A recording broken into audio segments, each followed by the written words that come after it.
Hello, and welcome to another episode of the PWYFA Play Where Your Feet Are podcast. Wow, it's been a minute. If you don't know who I am, my name is Cameron Dobbs, and I get to host this lovely podcast. I get to co-own this incredible business with my mother. And man, we do a lot of stuff if you're not familiar with it. We have the podcast, obviously, you're listening or watching right now. We also have 2 books out. We've got merchandise I'm repping today. And we have speaking engagements, we've got camps, clinics, these little things we like to call play dates, which are basically just hangouts we host around Miami and beyond, and so much more, guys. We're really just trying to build a community of people that believe in playing where your feet are. I'm hoping this podcast kind of gives you more insight into what that phrase, mantra, life motto means, and you get to not only see it applied into my life where maybe it stemmed, but also see it applied to several other people's lives. We have fashion designers on here. We have Olympic athletes, pro athletes, college athletes, but it's more than just being an athlete. We've got doctors, so many different people of different walks of life on here, even different beliefs. This is a Christian-run business at heart. Well, we love reaching all people and getting to just bring all people together through the act of playing where your feet are. I think playing where your feet are is a beautiful call that we have in our lives as Christians, and we get more into that in every episode, but it is so fun, and it's so good to be back. So, play where your feet are. That phrase means to do your best and be your best no matter what, no matter where. And we've been playing where our feet are in a different capacity the past 4 months or so. We haven't posted a podcast since March, y'all. I'm recording this on July 19th. This podcast episode was recorded many months ago, and we're back. We're finally back. A lot has happened. I've been going through concussion number 6. Yes, if you didn't know, I've had 5 previous concussions, now number 6. It's pretty much where Play Where Your Feet Are came from in the first place. And I've learned a lot. My testimony continues to grow as I go through all of this. And it's been quite the wild ride, from being injured at work to being admitted to the hospital, lots of crazy things in between, and incredible things too. God has spoken to me in a variety of different ways. I've learned a lot about faith, about trust in God, about His timing, and so much more. So I'm excited to share my story of concussion number 6, not today, but in the future, of just what I've overcome, what I've gone through, what I'm still going through. Also, to share a little bit of not just what I learned in this season, but really how this season has shaped me and shaped Play Where Your Feet Are to be something further. I'm really excited to see what God's placed on my heart now come to fruition, getting back into the podcast and all things Play Where Your Feet Are. And I'm excited to take you along the ride with me. I think it's going to be just that, you with me. It's community. It's not me going solo. It's not me trying to run this thing. Again, like I said, we want people to buy in. And one person who's bought in is our guest today. So we have a guest. This is not a solo-sode. We have Dacey Triplett on the pod today. Dacey and I, first and foremost, she is just incredible. I mean, she is the most amazing, kindest friend who truly lives her life on purpose. I actually met her at a thing called Purpose Retreat with Grace Valentine, another fellow podcast guest. But man, Dacey she lives her life so on purpose through her God-given differences. And the way she just uses her life as an absolute testimony to God and to show the light of Christ in everything she does is so beautiful. It's so encouraging. And honestly, I just get joy from being around her, from talking with her, from seeing her on social media and everything. She's such a light, and I'm so excited she gets the light for you today. Now, she talks about a lot of things. She talks about how she loves like Jesus. She finds hope in the unknown. She preaches God confidence and is honestly just ultimately a blessing on the podcast today. So I know you're so going to enjoy that. But before we get into that, just a reminder, like I said, we're more than just the podcast. From merch to books to speaking engagements to camps to clinics to retreats and everything in between and more. We have a lot going on. We'd love for you to be a part of it. So check out all things Play Where Your Feet Are on playwhereyyourfeetar.com or Play Where Your Feet Are on Instagram. You can shop, you can check it out, you can read the story, you can watch back and listen to previous podcast episodes too. We want you to really just take it all in. You know, I always say that we're so many things, we're so many different methods or ways or whatever, because we believe however you learn best, we want to be there. If you learn best from a podcast, we got you. If you learn best from reading a book, we got you. If you learn best from having someone speak in person, I do speaking engagements. If you learn best from just being around community, that's what our play dates are for. We want to reach you in the best way possible. If you love having a reminder on your chest, on your shirt, on your bracelet, we got you with merch reminders too. So I love you guys so much. I'm so grateful for just the support from so many of you praying for me the past many months as I've gone through this and suffered and learned to trust God on a whole new level than ever before, but also for just always supporting Play Where Your Feet Are. It really means the world. It's my ministry. It's the biggest thing on my heart. And if it wasn't for you guys, I don't know what would happen. So thank you for listening. Thank you for watching. And without further ado, enjoy another episode of season 4 with my friend, Dacey Triplett. This is the PWYFA Play Where Your Feet Are podcast, and I'm your host, Cameron Dobbs.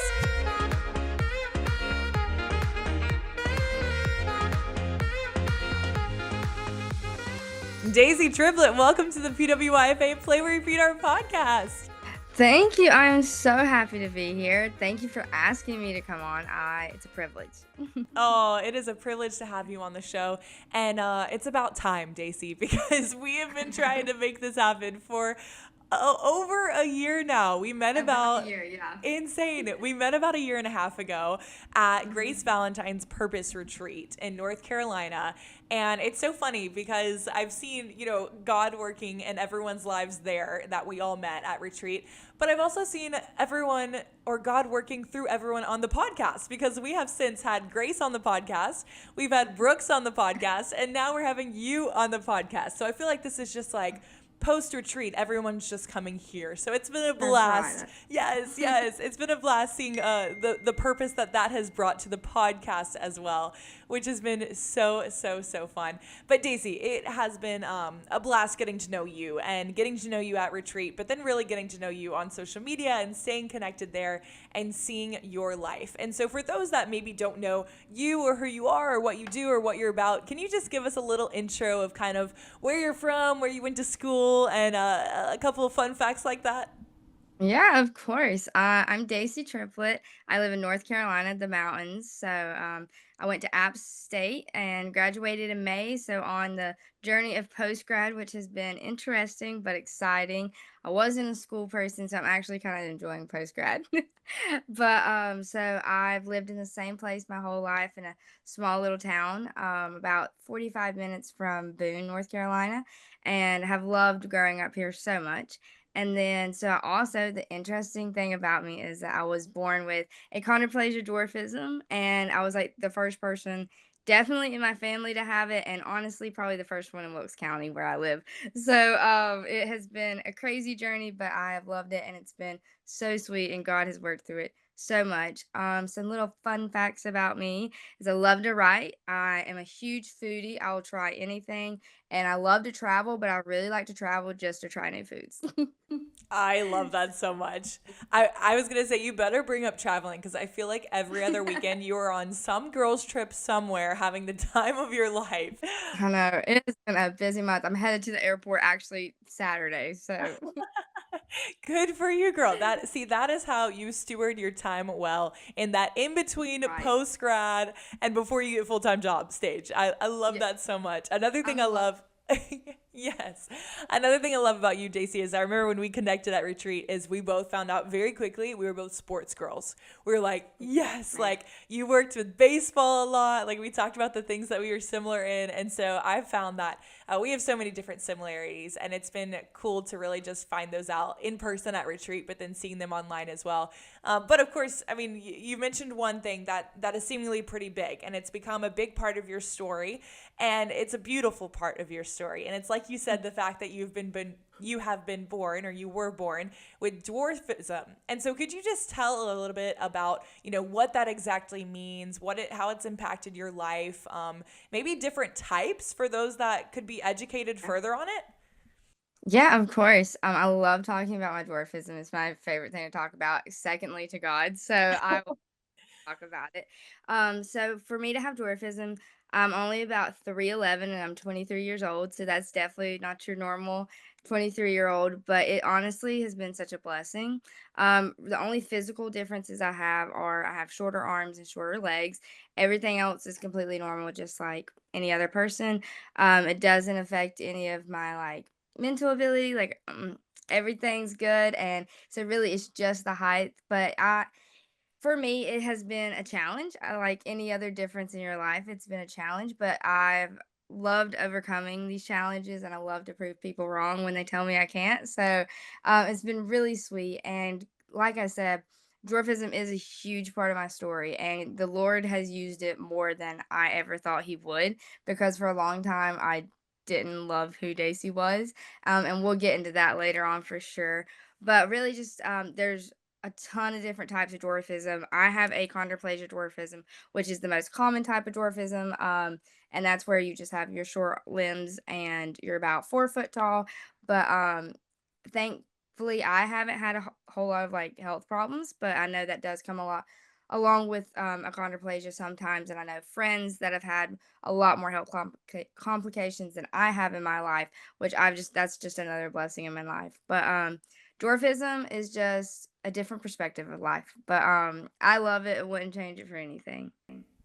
You said early on that you love proving people wrong. Like you have a certain confidence that comes with it. I know you're a little feisty, so I love that in you too. But when was, have you always been like that? I know you hinted a little bit that it hasn't always been easy. So when was the switch for you that like, no, actually, I'm going to use this as a vehicle to spread God's glory and to stand up for myself and to learn a lot of new things. When was that switch for you? What gave you that confidence that you have today? Yeah, of course. There was definitely a switch because, like I said, I didn't used to love who Daisy was. I went from being like the least confident person I knew to like one of the most confident. And it's so beautiful because the only way I can even describe it is God, because nothing else could have changed my perspective like him. And so around like I would say when I was like a little kid, like all little kids are short. So I was like, oh, I'm no different. Like we're all just little kids like playing around. And then, everybody loves the middle school years. Those are just everybody's favorite years, said no one. Um and so middle school was probably the roughest years I had with my dwarfism just because I started realizing like, oh hey, like everybody else is growing up around me and I'm not. So what's going on there and like just wondering kind of like why. And then also, like we said earlier, sports was a huge aspect of my life. My dad played sports, my sister played sports, my brother played sports. So I was like, Dacey's supposed to play sports too. And thankfully, in middle school, I did go to a smaller Christian school. So I got the opportunity to play basketball. But the more I played, it was just becoming more and more evident like, hey, it's not the safest thing because these girls are growing and you're not. And so that was a really hard time in my life too because I was like, okay, the one thing I've wanted to do my whole life is play sports, and now I can't do that, or I'm being told I not told I can't do that, but like not for my safety, I shouldn't do it. And so that was really hard. So middle school, I was going back and forth of kind of like, God, I don't understand why you chose me to be like, there's 20 other girls in my class. You could have picked one of them instead of me. And so, I mean, that's just like middle school. You care a lot about what other people think of you. When I was walking into the room, I was like, oh, these girls are so beautiful. Like, I wish I could just look like them. Or that's when you start liking guys or girls for boys. And like, it's like, okay, I started seeing these guys that I've been best friends with forever. I was like, oh, they're kind of cute. Like, oh, okay. Um, but like, it was hard when like these guys were liking all the girls but me. And so that was definitely some things I had to overcome in middle school. And I will say I didn't overcome those really. I mean, there's daily struggles for me today still. Like, I have definitely, my confidence has come a long way. But I mean, I'm not gonna lie, the enemy was working on me before this podcast. He was like struggling, telling me about my body and my body images. And he was like, how are you supposed to get on this podcast and talk about confidence when you're literally 30 minutes before you're like, oh my gosh, I wish I was like 5 pounds lighter. Um, but so I still struggle with confidence daily, but I would really say the turning point, and it's so crazy that I met you at the purpose retreat because I went to the purpose retreat I believe it was my senior year of high school, and I heard one of the speakers there. Her name was Kat, and she was talking about how she had also struggled with like body image issues and like stuff, and how her confidence, she had to turn her self-confidence into God confidence. And I was like, "Oh my gosh, mind blown." I was like, "That's why I'm not confident, because I'm searching for all this self-confidence through me, like only through me. What can Daisy do to be prettier? What can Daisy do to get the guys' attentions? What can Daisy do, Daisy, Daisy, Daisy?" When it could be like, "Oh, God's doing this. It's God that's doing this. God is the one that made you exactly how you're supposed to be." And that right there should make you confident enough in who you are to be love who you are, because the God of the universe that created the sunsets, which are absolutely beautiful, that created everything around you, looked at you and was like, "Oh, this world needs a Daisy. This world needs a Cam." That right there should give you all the confidence in the world. So it was really that year that my life literally changed so much. I was like, "God, I love who I am. I love who you made me to be. And I want to use it for you. Like, you made me a little person. You gave me dwarfism for a reason. And I fully believe that now. And I see the beauty in it. Like, before, I just saw the bad. And now I see the beauty in being different in a world that tells you you need to be the same." So I would say that was really the turning point. And yeah, and like I said, there are still days that I look in the mirror and I'm like, "Oh, God, are we sure this was the right thing?" But jokingly, I like literally would not change it for a minute, because I've seen the opportunities and the doors that he's opened for me just by making me a little shorter. Daisy, that's so awesome. I love your heart. I love your story, and so many things about that I want to jump off of. And I think first of how you're like, man, like God's almost given me this big story and testimony of confidence, but I still struggle with confidence, and this is not easy for me. And I think the same thing goes with me in Play Where Your Feet Are. Like, by no Mhm. means have I had this figured out. Like, this does not mean that I am a pro at playing where my feet are because I have this whole business and podcast and all the things. I'm like, no, I'm actually probably the worst person ever at playing where my feet are. That's why I have to do this. Like that's why, Literally. yes, that's why I have to repeat it so often, is because I'm really bad at it.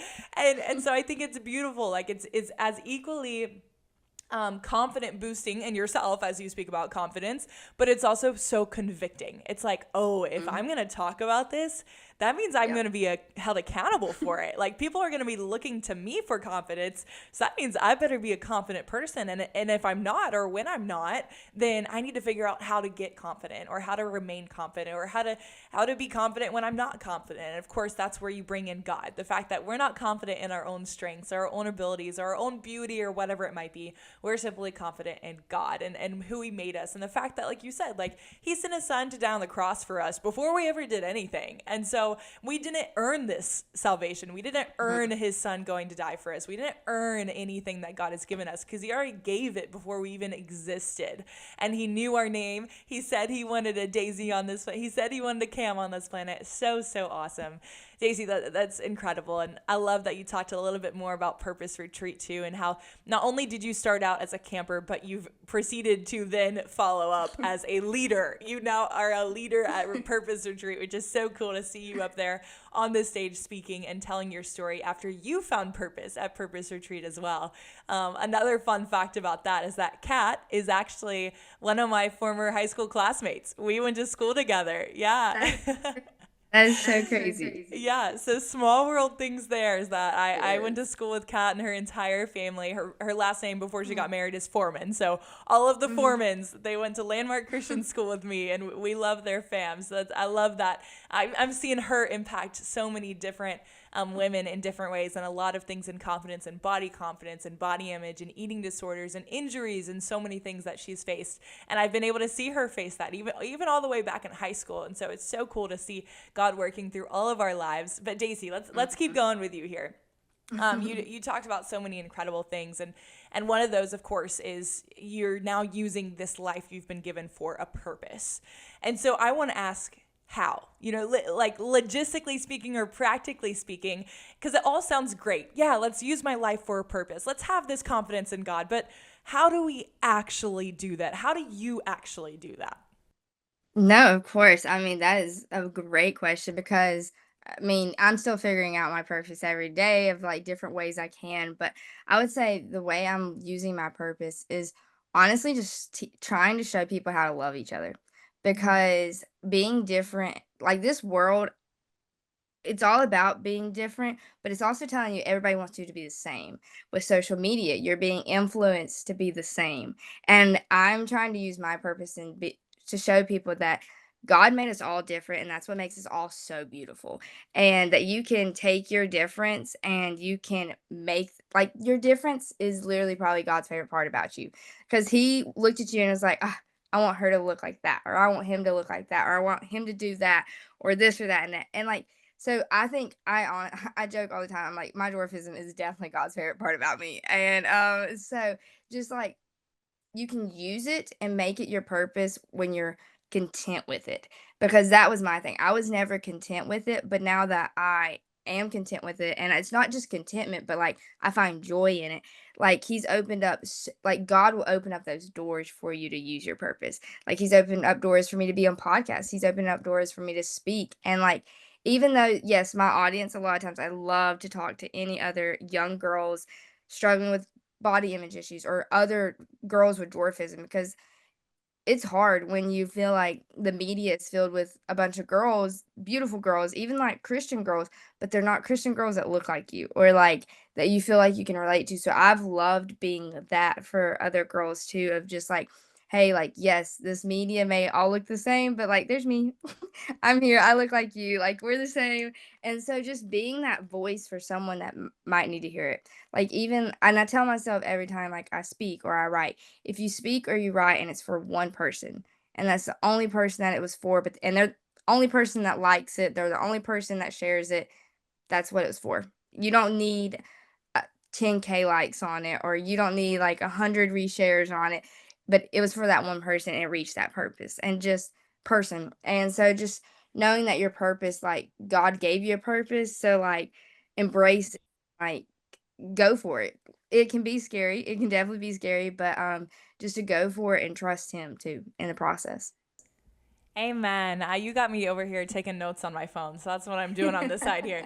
But I love the emphasis too on just the things that are unique about you and how you do look at social media and you have to use the same trends and you have to use the same audio and you have to make sure it's this and that and the other and you have to do this dance because that's the thing that's popular now. And oh, if you go outside of the algorithm, you're just not going to be popular. Like there's so much that is teaching us to, hey, conform, be like society. And obviously when we read the Bible, we know that it literally says do not conform to the patterns of this world. But Dacey, to talk about the unique things about you, about us individually. I think back to, I took a marketing class, or I took several marketing classes. I minored in marketing in college, and there was this one class, and they taught how the most marketable asset about yourself is the fact that it is you. And it was this class that Hmm. was full of seniors and grad students. And so it was before we went out into the adult world and started adulting in the real world and all the things. They're like, hey, like, someone next to you will have the same resume. They went to the same school, they took the same classes, they studied the same things. They probably got the same grades, if not better than you. They probably did the same internships, if not better than you. But hey, no one is exactly you. No one has your story, your exact qualities, your background, your point of view, your perspective. And that's the most marketable thing about you in the market, but also in life.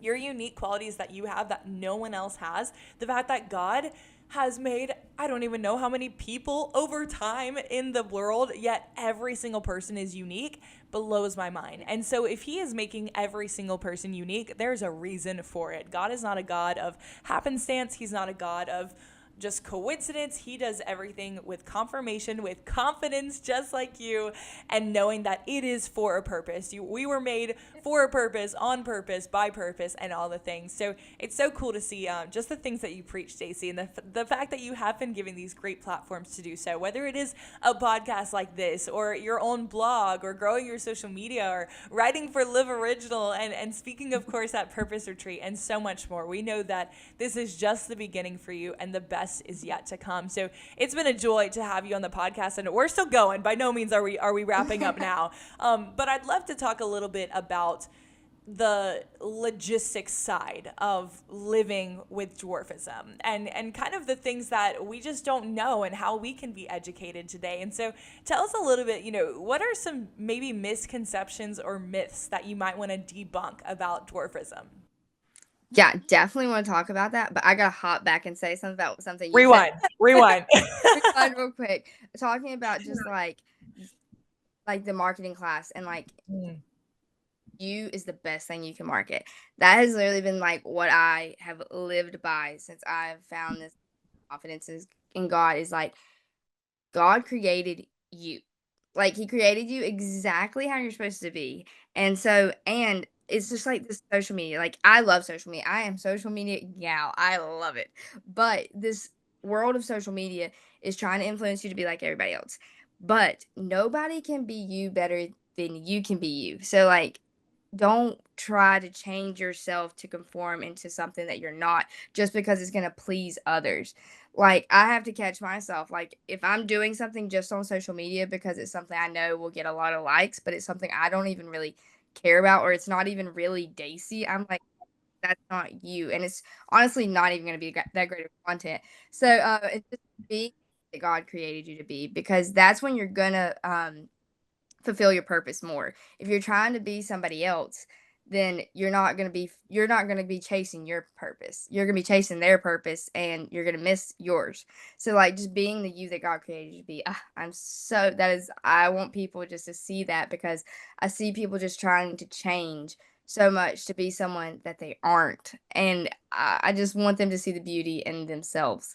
And then like one of my favorite like parts of scripture lately has been talking about the potter and the clay like God literally molded you, like exactly how you were. Like I can just see God sitting out there, like the potter's wheel, molding me, and He was like, "Ah, she's just a little too tall and squishes me down a little bit." And He was like, "I have a purpose for that." And like that's just the beauty of it is our God doesn't make mistakes; He makes masterpieces. So next time you like look in the mirror, like I want you to look and be like, "This is a masterpiece. This isn't a mistake." Like because the God of our universe doesn't make mistakes, so it's impossible.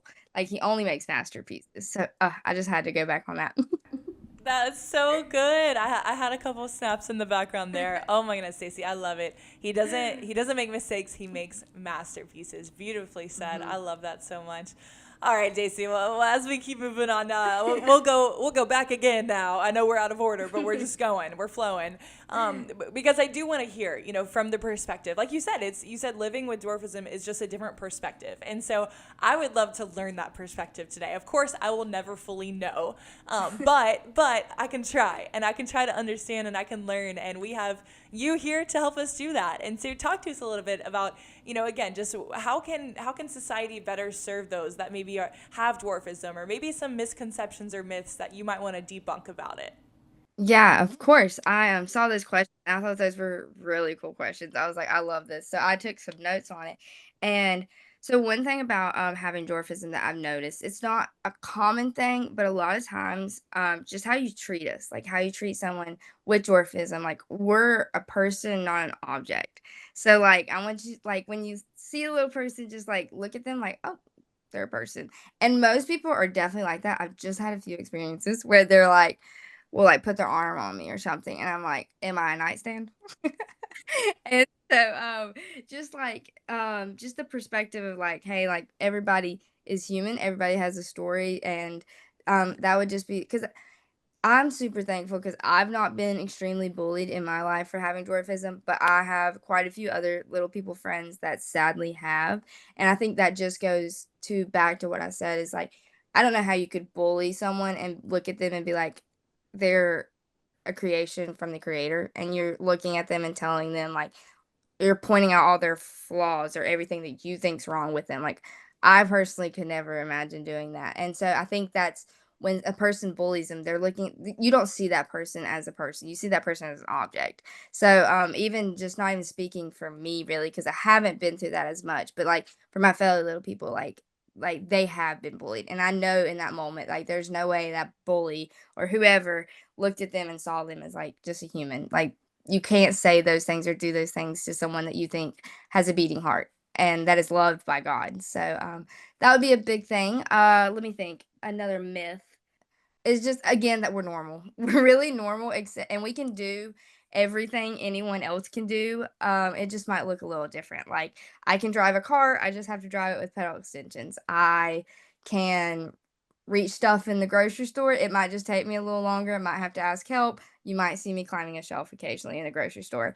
I can travel. I fly on planes by myself the majority of the time when I travel, and I just have to ask help to put my suitcase up. So it's just mostly like little people can do anything. We're not limit. We are limited in physical aspects, but we're not gonna let that stop us. So that's definitely a myth that I think people believe, is that we're super limited or we can't enjoy life to its fullest. I promise. Um, and then some simple It's things. Stacey, it's like you said, you like proving people wrong. So you're like, I Oh yeah. got this. Yeah, no, that was one thing. One of my friends, Dee, she's a little person. Her and her husband have a podcast, and they were talking about being humbled enough to ask for help, because that was something I used to struggle with so much. I would go in Walmart and be in Walmart for like an hour because I was figuring out how to do it all by myself. I was like, I'm not asking people for help. I hate it. And I was like, no. And so I heard their podcast, and they were like, God might be allowing you to ask them for help to help them. Or like that's opening up a door for a gospel conversation possibly. And you're over here like, no, I can do it myself. And so definitely like I ask for help all the time now. I'm like, oh, I cannot reach that, and I'm not gonna pull this whole shelf of chips down on top of me. So can you please just get that down? So and it does open up a lot of more conversations. And I think it also changes people's perspective on people with dwarfism, and it opens their eyes to be like, oh, this is just a 23-year-old girl trying to get her coffee creamer down. And I'm so glad that I can help her. And there we go back again, is that's the beauty of God making us all different. If we all were little people, we wouldn't be able to reach anything on the top shelf. But the beauty of it is I can reach the lower shelf and the tall people can reach the tall shelves. And I mean, it's just beautiful. It's perfect. It's me and you right there, 6'2". Perfect. Literally. We live closer today, Cam. I would literally be calling you every week and be like, "Hey, we're going grocery shopping." Yes, I would actually love that. And Daisy, I think Yeah. that's so good to mentioning that the asking for help opens doors to gospel conversations. That's something Mhm. it's not just if you have dwarfism, that's for anyone, I think, because Yeah. as a fellow person who does not like asking for help in anything, it's so true. Like today, for example, I didn't necessarily ask for help, but I invited some of my friends and younger, I guess, mentees, you could say, some fellow broadcast journalism students at Miami to come on a work shoot with me. And it was at the Florida Panthers practice facility, like super fun thing to do.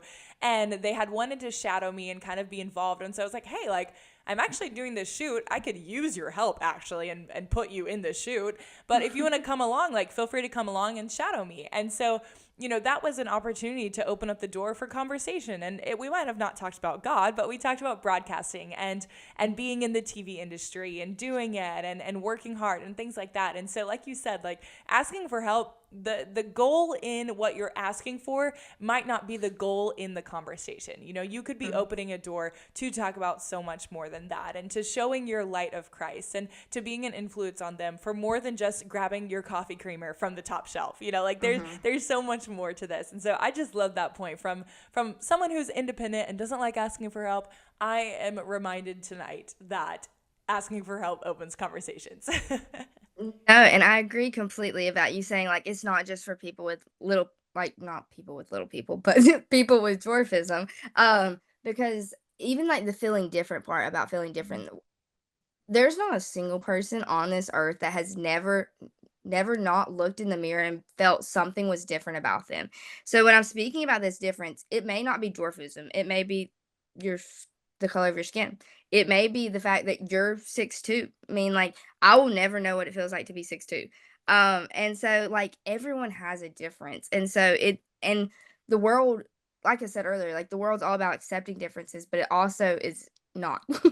And so everyone has felt different, whether it's skin tone, height, weight. Weight's a huge just way you talk. Like I have a deep southern accent that is pointed out a lot. It's normally loved because people just love to hear me talk. But some aspect of differentness can be seen in anyone. And so, like, these things I'm talking about and having confidence is not just applied to my dwarfism, like, it can be applied to any of that. I love it, Dacey. And we've touched so much about, finding purpose through your differences and just finding purpose in your life. And I know you mentioned, especially maybe in this season, more than ever, you're kind of trying to find your purpose right now and figuring out what life has for you. And this post grad life is so weird, and it probably feels like you're in limbo sometimes because I've been there. But tell us, what do you think your purpose is in life, and not whether you're going to be A, B, C, or D in the workforce, but just what do you think the call on your life is from God? I think the call in my life from God is to love people well, Mm. because from an early age, I love to love. Like, I love to love people. If I can give you a gift and you never give me something, but it makes you smile for 5 seconds, I'm the happiest gal ever. And I just love showing aspects of love. Like, if I can bring you a piece of cake on your birthday and it makes you smile, and like, not even saying this to, like, pat you on the back, but I think when you love others well, you're loving others like Jesus would love. And so I fully believe that's my purpose, is to love people like Jesus. Because he's placed people in my life that have loved me and treated me like I was no different in this world. So I just want to repay the favor. And I think that is fully my purpose, is to love my family like Jesus would love them, to love my friends like that. Hopefully a future husband one day to love like that, future kids, and just the stranger in the grocery store. I want to love like Jesus would love. Amen. It's like Cat. It's he would love first. There you go. Yep. So beautiful, Daisy. And I think that this time of your life is so unique as well. It is something Mhm. so special for you and about you. It is the fact that, like you said, ability to love your family, the fact that you're back at home, you're in this transition phase, you're figuring out what life has for you. You're able to travel some and see friends and love on your friends and love those strangers that you meet along the way in the same time. And so I remember this time kind of my life. It was 2 years ago. It was 2022, and it was that post grad season that I moved back home. I lived in Atlanta for 6 months. I worked in Miami at the same time, going back and forth. Oh But God. yeah, exactly. But that was the craziest, most adventurous, most awesome season of my life. And I won't say that that's the pinnacle of my life, because it just keeps on getting better as God keeps getting better. But it was so pivotal for me. Maybe I'll say that. It was just so pivotal for me because it taught me to be bold. And my words that year were go. And it was just to go with bold and blind faith. And whether I was fearful and frightened, I would be full speed ahead. If I was afraid, I'd be all in and just going outside of my comfort zone and growing in a variety of different ways. And saying yes to things that maybe I'd be too scared to say yes to before, but just pushing myself to, again, go and grow. And so I'm so excited to see you continue through that season for you. And so I'd love to hear a little bit just about this season. And one of the questions I have about this season is, how would you title this chapter of your life? Because I think that can say a lot. You're a writer yourself. So what would you give, what subtitle, what chapter title, how would you title this current season of your life, and why? Explain to us. Oh goodness. This season of life, like you said, it's crazy. But I've honestly enjoyed post grad a lot more than I thought I would, because I feel like I've heard like the horror stories of post grad. Like, you're graduate and you're alone again, you're unemployed, like, and I'm like, oh gosh. I'm like, okay, maybe we just skip post grad.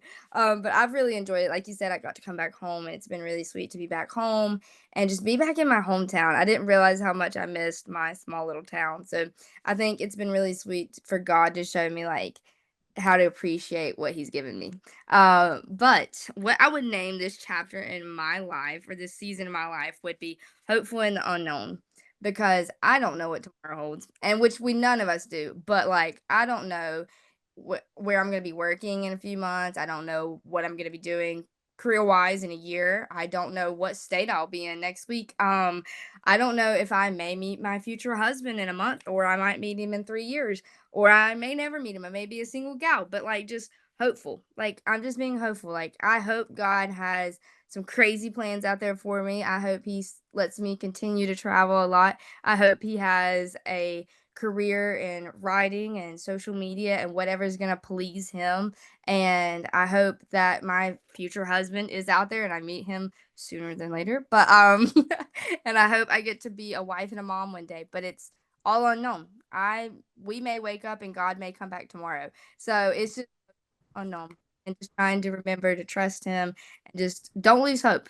Because I think in the world, especially right now in this world, it can be easy to think of all the bad that could come, all the like the sin, the darkness in the world, and it can be easy to lose hope, but just to stay hopeful in the unknown. Because the good thing is we know the God that holds tomorrow, and that gives me the joy and contentment that I need. And one beautiful way to stay hopeful in the in the unknown is to play where your feet are. It's to have Yes, that ma'am. joy exactly where your feet are, whether they are where you want them to be or not. You know, whether you are content and confident in this season or not, to be able to find joy in the midst of all that and joy in the journey of it and to play where your feet are and emphasize that word play. That, you know, maybe even if you're not, and whether this is you specifically or anyone listening, whether you're being as productive as you wish in this season. You know, maybe you wish you had a full-time job and you were getting things done and doing all these things, but whether you're productive or not, you can still play where your feet are. And maybe and grinding, but maybe play is like a child playing on a playground, and it is fun and it is joyful, and there is a certain aura to it that you are just like weightless, like you don't have burdens on your shoulders as a little kid on a playground on the swing set, like you're not thinking of anything, you're stress free, you are living in the moment and you're playing where your feet are. So Dacey, as we kind of start to wrap up a little bit of this podcast, from everything we've talked about, from life living with dwarfism to being confident in God to this season of your life right now and so much more, how would you define play where your feet are? What does play where your feet are mean to you?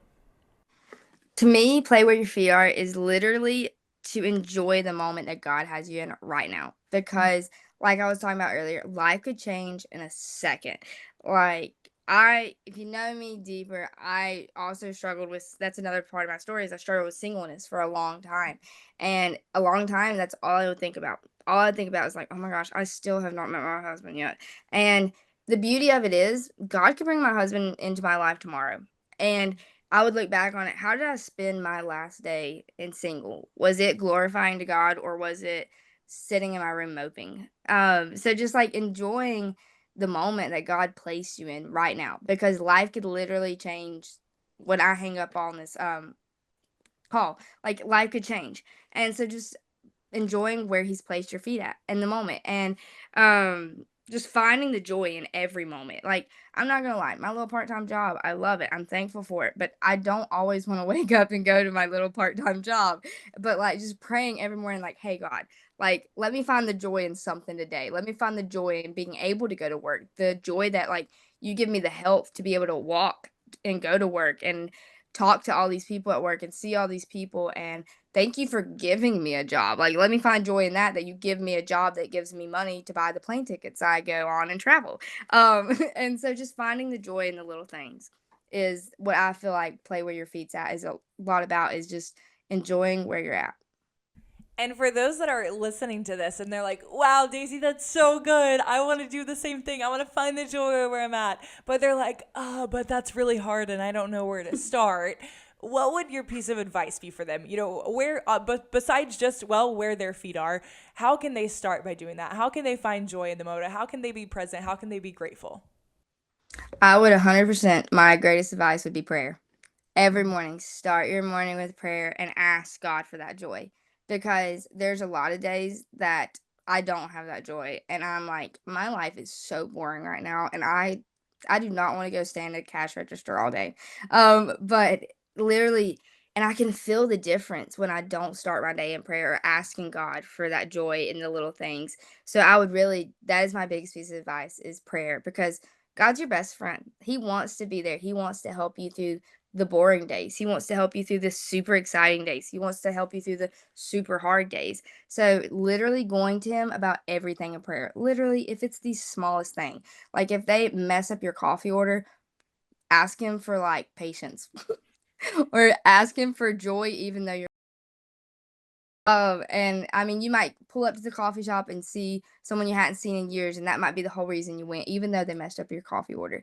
So just finding the bright side, the positive in the day that he gave you, because the beauty of it is every breath we get is a gift.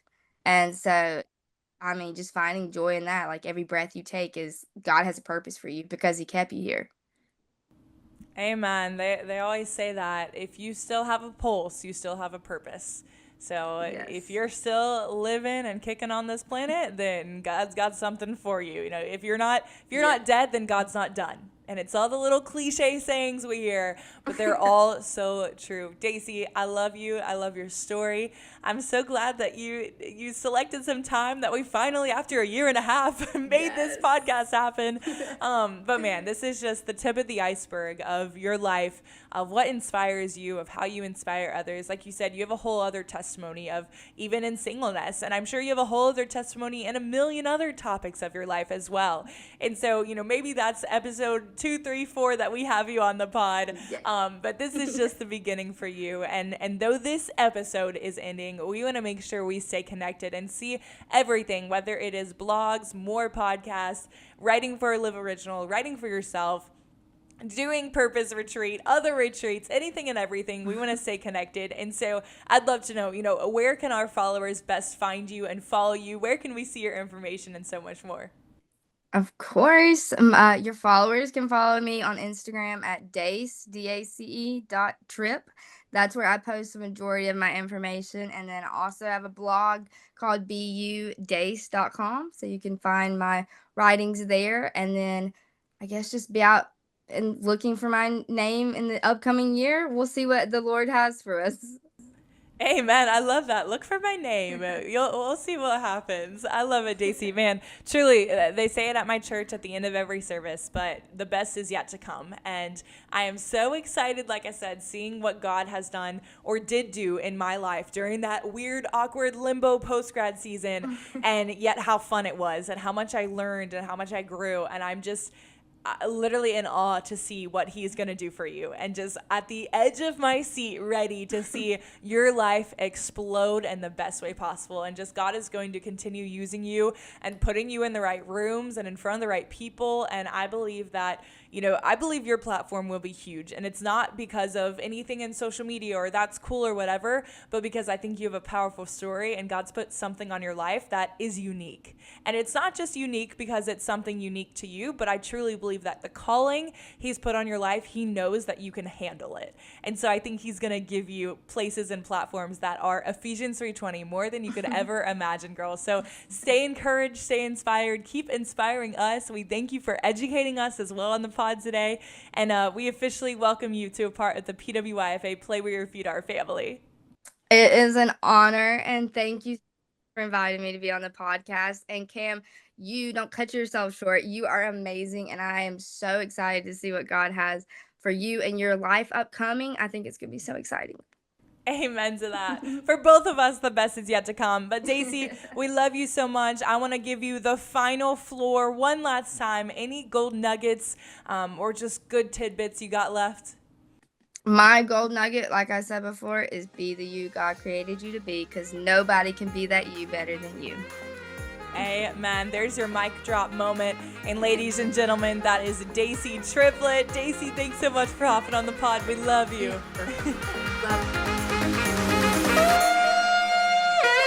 Oh my goodness, isn't Dacey just a joy to be around, y'all? I told you she was so precious and I love her so much. Honestly, just seeing once again her live her life on purpose through her God-given differences is so, so beautiful. So make sure you stay caught up with all things Dacey as well. Find her info on social media and keep along with her story.